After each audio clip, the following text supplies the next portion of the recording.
জন্ম মৃত্যু আল্লাহর হুকুম ছাড়া হয় না। এমত অবস্থা আমার প্রশ্ন, আত্মহত্যাকারী কি নিশ্চিত জাহান্নামী? প্রশ্নকর্তার প্রশ্ন দেখে বোঝা যাচ্ছে উনি জানতে চাচ্ছেন যে জন্ম মৃত্যু সবই আল্লাহর ইচ্ছায় হয়, তা আত্মহত্যাকারীর যে মারা গেছে সেটা তো আল্লাহর ইচ্ছাই হয়েছে, তাহলে তার দোষটা কি? এটা হলো প্রশ্ন। তো এই প্রশ্নের উত্তর হলো, তার এই সময়টাতেই মৃত্যু, হয়তো মৃত্যু লেখা ছিল, হয়তো না, তার মৃত্যু এ পর্যন্তই, হায়াত এ পর্যন্তই ছিল, এটুকু নিশ্চিত। কিন্তু তার শাস্তি হবে মৃত্যুর জন্য না, তার শাস্তি হবে সে কেন গলায় ফাঁস দিছে, তার শাস্তি হবে সে কেন নিজেকে হত্যা করার জন্য উদ্যোগ নিয়েছে, এর জন্য শাস্তি হবে, মৃত্যুর জন্য না। তার মৃত্যু এই সময় হতো, কিন্তু সে, আল্লাহ তাআলা হাদিসে কুদসিতে বলেছেন, বাদারানি আবদি, আমার বান্দা তার মৃত্যুর সময় হয়েছে ঠিক আছে, কিন্তু সে তাড়াহুড়া করেছে, নিজেরটা নিজে তাড়াহুড়া করে বলতে সময় আগাইতে পারে নাই, কিন্তু নিজেরটা নিজে সে টেনে এনেছে, এটা তার জন্য নিষেধ করা হয়েছে। আল্লাহ নিষেধাজ্ঞাকে অমান্য করেছে, নিজেকে হত্যার মুখে ঠেলে দিয়ে। আজানের সময় কুকুরে চিৎকার করা করে একটু বেশি করে, খেয়াল করছেন আপনারা? এটা কিন্তু কাকতালীয় বা বিচ্ছিন্ন কোনো ঘটনা না, প্রায় সময় এরকম ঘটনা দেখা যায় যে আজানের শুরু, কুকুরও গেউ গেউ শুরু করে দিচ্ছে। এটার কোনো রহস্য আছে কিনা? উত্তর হলো রহস্য আছে। রহস্য হলো, নবী করিম সাল্লাল্লাহু আলাইহি সাল্লাম বলেছেন, আজান হলে আজানের আওয়াজ এটা শয়তানের জন্য বেশ কষ্টকর, শয়তান সহ্য করতে পারে না। এই জন্য দুষ্ট জিনের উপদ্রব যেখানে থাকে, যে বাড়িতে, যে পরিবারের উপরে, ব্যক্তির উপরে থাকে, আজানটা এটার একটা মহৌষধের কাজ করে। বুঝতে পেরেছেন? কোন বাড়িতে উপদ্রব হয়, সেখানে আজান এটার জন্য মহৌষধের কাজ করে। আজান এর আওয়াজ শয়তান সহ্য করতে পারে না, যতদূর যায় অস্থির হয়। আর কুকুরের ব্যাপারে বেশ কিছু বর্ণনা আছে, যে বর্ণনাগুলো থেকে বোঝা যায় যে শয়তান কুকুরের উপরে ভর করে, আবার কোন কোন ক্ষেত্রে শয়তান কুকুরের রূপ ধারণ করে। হুজুর, আমি আপনার এক বোন, মাহফিলে এসেছি, 1,50,000 টাকা আমি মাহফিলে দিব, মেহেরবানি করে আমার জন্য একটি দোয়া করবেন। আপনাদের দাড়ি আমার দেখতে খুব ভালো লাগে, আল্লাহ যেন আমার মুখে দাড়ি উঠায়। আল্লাহুম্মা আমিন। রব্বুল আমিন, তুমি ইন্নাল্লাহা আলা কুল্লি শাইইন কাদির, কি পারো না তুমি? আল্লাহ, আমার বোন 1.5 লক্ষ টাকা দিয়েছি, লক্ষ লক্ষ মানুষকে নিয়ে হাত তুললাম, মেহেরবানি করে আমার বোনের মুখে তুমি দাড়ি উঠাইও।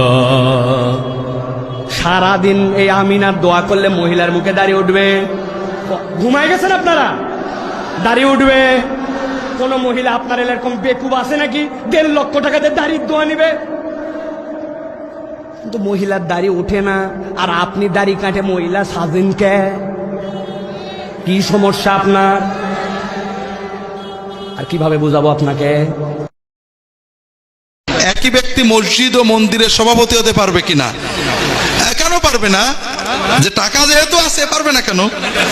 মরার পরে অর্ধেক পোড়াবেন আর অর্ধেক কবরে দেবেন। বাংলাদেশে শান্তি ফিরিয়ে আনতে হলে আমাদের কি করা উচিত? আমরা এই 50 জনে আর কি করবো রে ভাই? এখন আল্লাহর কাছে কান্নাকাটা করেন, তাহাজ্জুদ পড়েন, দোয়া করেন, আল্লাহর সাথে কথা বলেন। দোয়া একটা বড় বড় শক্তি, যে আল্লাহ এইটা করো, আপনার যেটা ভালো লাগে মনে করেন এইটা ভালো, এইটা ঠিক, আল্লাহর কাছে চাইতে থাকেন। মুসলমান হয়েও যে ব্যক্তি জান্নাতে যাবে না, সে হলো যে ব্যক্তি মাথায় কালো কলব ব্যবহার করে, চুলের মধ্যে, দাড়ির মধ্যে পিওর কালো কলব, যেখানে কোনো প্রকার মেহেদি টেদির মিক্সও নাই, একেবারে পিওর কালো কলব ব্যবহার করে, এই ব্যক্তিও জান্নাতে যাবে না। শুনে সেটা বসেন বসেন বসেন বসেন, আমি আর কইছি বসেন, এই কথা কইলাম কি লেগে? ইডারে কাইটটা কাইটটা বসেন বসেন এমন ভাবে বানাইছে, বানাইতে বানাইতে ডিজে দিয়ে একবার এমন দেওয়া দিছে, ওখানে পিকনিকের মধ্যে চলে, হিন্দু বাড়িতে চলে, বিয়ার মধ্যে চলে, যাত্রা গান, মানে দুনিয়ার ভিতরে বুঝাইলেছে যে তাহিরি মানি বুঝি এই নাচানাচি করে। তবে হ্যাঁ, কিন্তু মনে কোটি টাকা ব্যবসা করে লইছে, আর বাস কিন্তু আমি খাইছি। কথা কোন ঠিক না বেটি? তো এখন যে যাই করুক, পাবলিক তো আস্তে আস্তে বুঝতেছে, ঠিক না? বুঝতেছে না? এগুলো কি বোঝা যায় না বাজান? ঠিক আছে, এই দেখেন আজকে কতগুলো লোক দাঁড়িয়ে রয়েছে। আমি একবার কইছি বসেন, একবার কইছি, কইতামও না, বলতামও না, বললে এটারে আবার 3বার জন কমো, এটার কাটবো, বসেন বসেন এই বাবাইনা ফালাইবো, ফালাই দিয়া এটার ভিতরে বাজনা ঢোকাই দিয়ে একবার আমার একবার দিছে, তো দেশ বিদেশ ফসাই দিছে না তাই রে। ফকিরকে দেখছেন? ফকিরের কাছে ভিক্ষা করতে দেখছেন?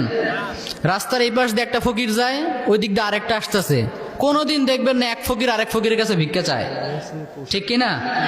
ফকিরকে দেখবেন ছোট্ট বাচ্চার কাছে ভিক্ষা চায়, যার কাছে টাকাই নাই।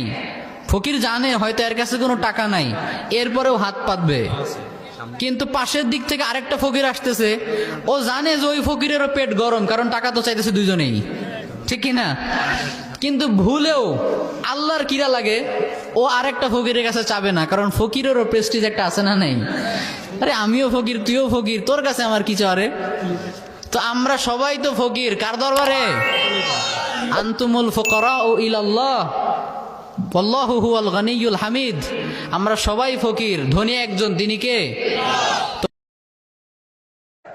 সাইয়েদনা মুসা আল্লাহরে বললেন, আল্লাহ কোন এলাকার উপর যখন আযাব দেন, ওই এলাকার জালিমদের উপর না দিয়ে সবার উপরে দেন কেন? জালিমরা যেমনি মরে, আলেমরাও মরে কেন? আল্লাহ বলে, মুসা কিছুক্ষণ পরে তুমি নিজেই প্রশ্নের উত্তর পেয়ে যাবা। সাইয়েদনা মুসা আলাইহিস সালাম হাঁটতে লাগলেন। হাঁটতে হাঁটতে মরুভূমির মাঝখানে একটা গাছ পেয়ে বিশ্রাম নিচ্ছেন। বিশ্রামের এক পর্যায়ে ঘুমিয়ে গেলেন। ওই গাছের নিচে ছিল 20 পিঁপড়ার বাসা। 3টা পিঁপড়া সাইয়েদনা মুসা আলাইহিস সালামের পায়ে কামড়াতে শুরু করলো। পিঁপড়ার কামড় খেয়ে সাইয়েদনা মুসা আলাইহিস সালাম ঘুম থেকে জেগে গেলেন। ঘুম ভেঙে গেল। এই নবীর মেজাজ নরম না গরম? উঠে দেখে 3টা 20 পিঁপড়া কামড়ায়, আশেপাশে 20 পিঁপড়ার বাসা। রাগের চোটে খরমের জুতা পড়ে পা ডলে ডলে সবগুলো পিঁপড়া মেরে ফেললে। আল্লাহ ডেকে বললেন, ও মুসা, কামড় দিছিল কয়টা? মারছো কয়টা? মারছো কয়টা? মারার দরকার ছিল 3টা, সবগুলা মারলা কেন? মুসারে আমি যখন আযাব দেই, আমি যখন গজব দেই, আমি যখন ধ্বংসলীলা করি, তখন সমাজের শুধু জালেমদের উপরে করি না, আলমদের উপরে করি, ঠিক না? বিয়েতে খরচ কম করবেন, ধুমধাম কম করবেন, লাইট ফাইট কম লাগাবেন, মহারণা খুব অযাচিত অনাকাঙ্ক্ষিত বিশাল বিগ ফিগারের মহারণা ধরলেন, 1 টাকাও দিলেন না, এরকম করবেন না। গান বাজনা, বিয়ে মানে এখন গান বাজনা, ঠিক না বেঠিক? গান বাজনা ছাড়া কোনো বিয়ে হয় না। মানুষ জিজ্ঞেস করে, হুজুর সংসার টিকে না কেন এখন? প্রতিদিন 39টা করে তালাক হয় ঢাকা শহরে, এত বিবাহ ভেঙে যাচ্ছে কেন? এত অশান্তি হচ্ছে কেন? এই অশান্তি হওয়ার অনেক কারণের ভিতরে একটা কারণ হলো, বিবাহ যখন হয় তখন গান বাজনা ছাড়া বিয়ে, ব্যান্ড পার্টি ছাড়া বিয়ে হয় না। তো যে বিয়েতে আল্লাহ নাফরমানি দিয়ে শুরু হয়, ওখানে আল্লাহ শান্তি কিভাবে দিবেন? এই জন্য যুবকরা হিম্মত করতে হবে, বিয়েতে কোনো হারাম কাজ, চাঁদাবাজি করবেন না। গেইটে টেবিল বসাইয়া, চেয়ার বসাইয়া উপহার নেওয়ার জন্য লোক বসে, আছে না নাই? কি আনছেন দেন, নাম লেখান। তো আমি বলি আর কি, যে ডাকাতি করার সময় ছুরি রাখে, পিস্তল রাখে, আর বিয়েতে ডাকাতি করার সময় একটা চেয়ার আর টেবিল রাখে। ওইটাও ডাকাতি, এটাও ডাকাতি, এটা হলো ভদ্রবেশে ডাকাতি। দেশের 12টা বাজাইল রে হিন্দি ফিল্মে, দেশটা রসাতলে গেল রে নানা কুকর্মে। এসব দেখা মরি মোরা ভীষণ লজ্জা শরমে হিন্দি ফিল্মে।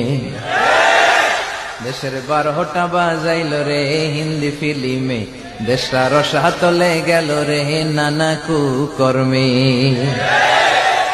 ফিল্ম দেখা 8 বছরের কলিমুদ্দির পোলায়, 9 বছরের জরিনারে দেয় যে গলায় মালা, আছে না নাই? এলাকায় একটি প্রচলন আছে, মানুষ মারা গেলে 3 দিনের দিন কাপড় ধোয়া নিয়ে হাদিস বা কোরআন কি বলে? মানুষ মারা যাওয়ার পর 3 দিনের দিন কাপড় ধোয়া, এটা আবার কি? আমি নতুন করে জানলাম। হ্যাঁ, কি করে? 3 দিনের দিন কার কাপড় ধোয়? একজন বলেন। হ্যাঁ, ও ফ্যামিলির সবাই কাপড় ধোয়। চিন্তা করেন, এত কুসংস্কার এদেশে আছে যে সবগুলো আমরা জানিও না। মনে রাখবেন, মানুষ মারা যাওয়ার পর যারা মৃত ব্যক্তিকে দাফন করেছে, কবর দেয়াতে শামিল হয়েছে, তারাও ঘরে প্রবেশ করার আগে, বাড়িতে আসার পর তারা এমনকি ঘরে ঢুকলো, তাদের জন্য গোসল করাটা মুস্তাহাব। তাদের জন্য গোসল করাটা কি? মুস্তাহাব, ভালো। এছাড়া পুরা পরিবারের সবার কাপড় চোপড় ধুইতে হবে 3 দিন পর, এমন কোন কথা কোরআন হাদিসে কোথাও বলা। ইসলামের নামে এরকম মন গড়া কোনো কিছু যদি করে কেউ, তাহলে সওয়াব হওয়া তো দূরের কথা, বরং উল্টা কি হতে পারে?